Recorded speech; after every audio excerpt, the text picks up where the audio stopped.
کلام بابا فرید۔ انسانی حقیقت، انسان مٹی سے بنا ہے، مٹی میں مل جانا ہے۔ دنیا کا غرور یہاں مال و دولت یا رشتوں پر میری میری کرنا بے معنی ہے، کیونکہ یہ سب عارضی ہے۔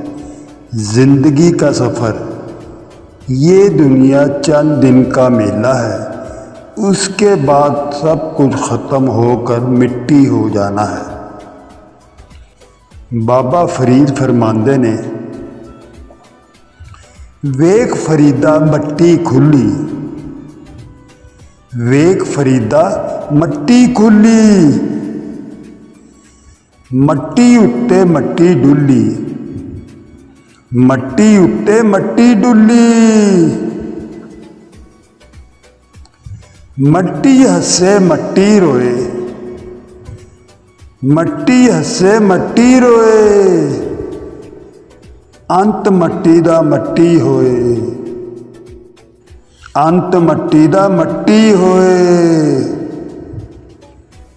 نہ کر بندیا میری میری، نہ کر بندیا میری میری، نہ اے تیری نہ اے میری، نہ اے تیری نہ اے میری۔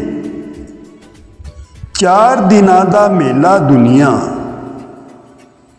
چار دناں دا میلہ دنیا، پھر مٹی دی ٹیری، پھر مٹی دی ٹیری۔